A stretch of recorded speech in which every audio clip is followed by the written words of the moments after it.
আসসালামু আলাইকুম এভরিওয়ান, কি অবস্থা সবার? আশা করি তোমরা সবাই অনেক ভালো আছো।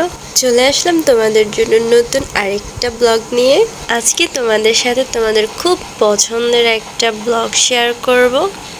আজকের ব্লগ হচ্ছে দাওয়াত ব্লগ। আজকে দাওয়াত ফ্রেপসের একটা ব্লগ নিয়ে আসছি। আমার আম্মু হচ্ছে দাওয়াতের একদিন আগে সব কিছু প্রিপেয়ার করে স্টার্ট করে। আম্মু সব কিছু ফ্রেশ সার্ভ করতে বেশি কমফর্ট ফিল করে। আমাদের বাসায় দেখা যায় যে কি ফ্রাই গেস্ট আসে, কারণ আপ্যায়ন করতে আমাদের খুব ভালো লাগে। আমার আম্মু অনেক বেশি পছন্দ করে উনি রান্না বান্না করে সবাইকে খাওয়ানোর জন্য। একসাথে সবাই মিলে গেট টুগেদার, সবাই মিলে আড্ডা দেওয়া খুব পছন্দ করেন। এই ছোট ছোট মিনি জার কেকগুলো আমি বানিয়েছিলাম। মাশাআল্লাহ, খেতে অনেক বেশি টেস্টি হয়েছিল। তোমরা যদি এই পিৎজার রেসিপিটা চাও, let me in the comment section. আমি ট্রাই করবো রেসিপিটা শেয়ার করার জন্য। এই হচ্ছে পিৎজার ফাইনাল লুক। এখনো বেক করা হয়নি, সকালবেলা বেক করব। Good morning. এটা হচ্ছে দাওয়াতের দিন সকালবেলা।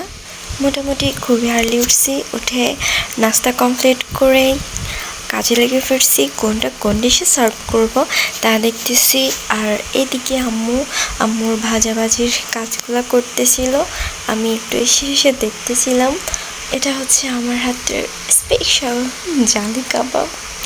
এখন হচ্ছে সবার অনেক বেশি ফেভারিট চিলি চিকেন, যেটা আমার ফ্যামিলির ছোট বড় সবাই অনেক বেশি পছন্দ করে।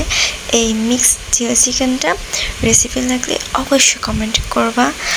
এদিকে হচ্ছে আমার সেই বিখ্যাত পিৎজাটাও ডান।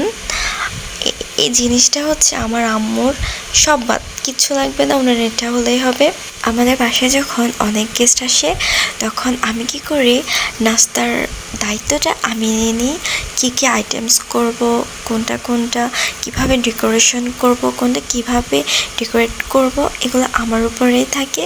তো প্রতিবারের মতো এবারও আমার উপরে দায়িত্বটা পড়ছে। এতে করে আম্মুর উপরে খুব একটা প্রেশার পড়ে না। দুজনের কাজটা ভাগাভাগি করলে খুব আর্লি হয়ে যায়।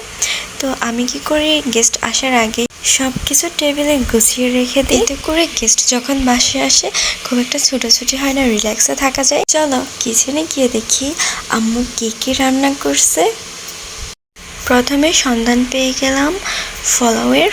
এরপর এটা কি জানি একটা মাছ, আমি চিংড়ি মাছ ছাড়া কোনো মাছই চিনি না। কাবাব, করলা ভাজি, টমেটো সস, রোস্ট, ফুল চিকেন,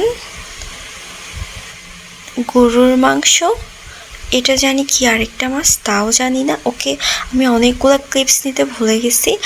এটা হচ্ছে আমার লাঞ্চের টেবিল ডেকোরেট। কেমন হয়েছে অবশ্যই কমেন্ট করে জানাবা। চেষ্টা করছি খুবই সুন্দর করে সাজানোর। একটু কমেন্ট করো কেমন হয়েছে সব কিছু। তোমরা যারা আমার ভিডিওটা দেখতেছ, তোমাদের সবার আমাদের বাসায় দাওয়াত রইল। একদিন চলে আসবা, ইনশাল্লাহ তোমাদের জন্য অনেক আয়োজন করব, অনেক বেশি আপ্যায়ন করব তোমাদেরকে। চলে আসবে কিন্তু। তো আজকের ভিডিওটা তাহলে এই পর্যন্ত। কেমন লাগছে জানাবা, ভালো লাগলে একটা শেয়ার করে দিও। আল্লাহ হাফেজ। আর দাওয়াত রইল, একদিন এসে কফি খেয়ে যাবা।